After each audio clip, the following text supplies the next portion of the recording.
Online ఫార్మసీల అమ్మకాలను వ్యతిరేకిస్తూ pharmacy వ్యాపార సంఘాల పిలుపు మేరకు దేశవ్యాప్తంగా ఔషధ దుకాణాలు బంద్ అయ్యాయి. ఇక ఈ ప్రభావంతో తెలుగు రాష్ట్రాలపై కూడా పడింది. తెలంగాణలోని దాదాపు 25,000 పైగా దుకాణాలు మూతపడగా ఒక్క హైదరాబాద్ నగరంలోని 12,000 మెడికల్ షాపులు కూడా తెరుచుకోలేదు. దేశవ్యాప్తంగా ఔషధ దుకాణాల బంద్ నేపథ్యంలో ప్రజలకు ఇబ్బంది కలగకుండా వైద్యారోగ్య శాఖ అధికారులు తగిన చర్యలు తీసుకోవాలని కూడా తెలుగు రాష్ట్రాల వైద్యారోగ్య శాఖ ఆదేశాలు ఇచ్చింది. ప్రాథమిక ఆరోగ్య కేంద్రాలు సహా అన్ని ప్రభుత్వ ఆసుపత్రుల్లో బుధవారం 24 గంటల పాటు ఫార్మసీలను కూడా తెరిచి ఉంచాలన్నారు. దేశవ్యాప్తంగా మెడికల్ షాపుల బంద్పై మరిన్ని వివరాలు తెలియజేసేందుకు మా కరెస్పాండెంట్ నరసింహ విశాఖ నుండి పూర్తి వివరాలు ఇప్పుడు అందిస్తారు. ప్రజల ప్రాణాలతో చెలగాటమాడుతున్నటువంటి ఆన్లైన్ మందుల విక్రయాలు ఆపాలంటూ దేశవ్యాప్తంగా ఈరోజు అయితే నిరసన కార్యక్రమాలు పెద్ద ఎత్తున చేపడుతున్నారు. చూసుకుంటే విశాఖ జగదంబ కూడలి ప్రాంతాల్లో కూడా విశాఖలో ఉన్నటువంటి డ్రగ్గిస్టులు ఎవరైతే మందులు విక్రయించేస్తున్న వారు కూడా ఈరోజు విశాఖ జగదంబ కూడలి నుంచి కలెక్టర్ కార్యాలయం వరకు కూడా పాదయాత్రగా వెళ్ళి జిల్లా కలెక్టర్ని అయితే కాసేపట్లో కలనున్నారు. అదేవిధంగా చూసుకుంటే Visakhapatnam druggist and drug trade association మరియు smart Visakha chemist welfare society సంయుక్త ఆధ్వర్యంలో యొక్క నిరసన కార్యక్రమంలో భాగంగా పెద్ద ఎత్తున అయితే ఎవరైతే డ్రగ్గిస్టులు అయితే అమ్ముతూ విక్రయం చేస్తున్నారో వాళ్ళు కూడా ఇక్కడ వెళ్తున్న పరిస్థితి నెలకొంది.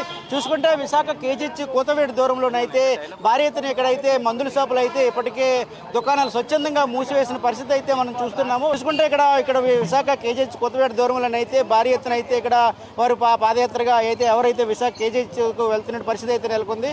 ప్రధానంగా చూసుకుంటే వారి డిమాండ్లు అనేవి ఏమని అడిగి మనం తెలుసుకుందాం. చూడండి సార్, ఈ రోజు ఒక్కరో నిరసనల కార్యక్రమంగా ముఖ్యమైన ప్రధాన డిమాండ్లు ముఖ్యమైన డిమాండ్ ఏంటంటే గవర్నమెంట్ ఒక జీవో రిలీజ్ చేసిందండి. దానివల్ల ఏంటంటే ప్రతి కన్సూమర్కి ఇంటి దగ్గరికే చేరాల మెడిసిన్ అనే సదుద్దేశంతో ఆనాడు 2020లో వచ్చిన మహమ్మారి కరోనా కోసం అని చేశారు. కానీ అది ఇప్పటికీ కంటిన్యూ అవుతూ ఇంకా అది రద్దు చేయడం జరగలేదండి.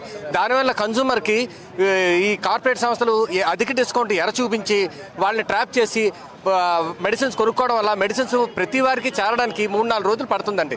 దానివల్ల దానిలో ఉన్న పొటెన్సీ పోతుంది. పొటెన్సీ పోవడం వల్ల అది మందు పనిచేస్తుందో లేదో తెలియదు. మిగతా వస్తువులా కాదండి, ఇది లోపల వేసుకున్న దాని రిజల్ట్ వారం రోజులకు కానీ ఏ కన్సూమర్కి తెలియదు.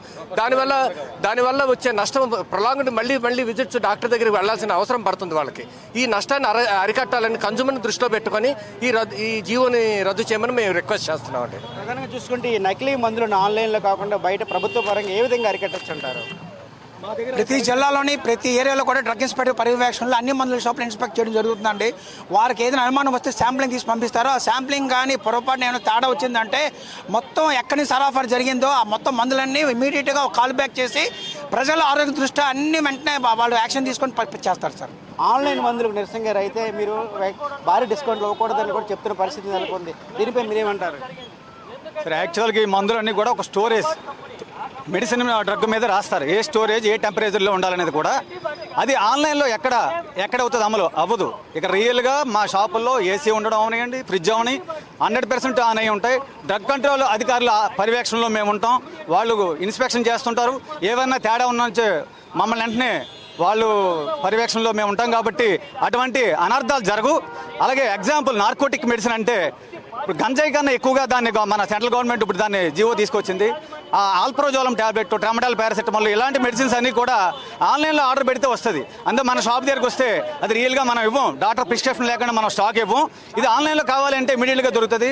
అది మత్తు పదార్థాలు కూడా జనాలు అలవాటు పడుతున్నారు, పిల్లలు, స్టూడెంట్స్ వీళ్ళందరూ కూడా. అలాంటివి కూడా అరికట్టడం కోసం మా ఉద్దేశంగా ఈ యొక్క ధర్నా చేయించడం అండి. దయచేసి వీడియో ప్రతినిధులు కూడా మా యొక్క సమస్యను గవర్నమెంట్ దృష్టి తీసుకెళ్లి పరిష్కరించాలని కోరుతున్నాం.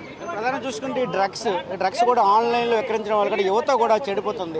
దీనిపై ఏ విధంగా నివారించవచ్చు అంటారు? అదే అండి, ట్రామడాల్, పారాసెటమాల్ ఎగ్జాంపుల్. ఈ ట్రామడాల్, పారాసెటమాల్ నార్కోటిక్, అలాగే కోడిన్ అనే సిరప్ ఉంటుంది. అది తీసుకోవడం వల్ల మనం మందు తీసుకున్న దానికన్నా ఎక్కువగా ఇది పనిచేస్తుంది. అలాంటి డ్రగ్కు ఎడిక్ట్ అయిపోయి స్టూడెంట్స్ వాడడం, అలాగే ఇంజెక్షన్స్ ఉంటాయి, క్లోనోజెపమ్ ఇంజెక్షన్ అని ఆ ఇంజెక్షన్లు చేయించుకోవడం, ఈ అన్నిటి వల్ల కూడా యువత కూడా దారి తప్పుతున్నారు. అలాంటివి కూడా దారి తప్పకుండా ఉండడం కోసం, ప్రజల ఆరోగ్యం కోసం, ప్రజల ప్రాణాల కోసం మేము అందరం కలిపి ఈరోజు సానుకూలంగా ఈ యొక్క ధర్నా చేస్తున్నామండి. Thank you.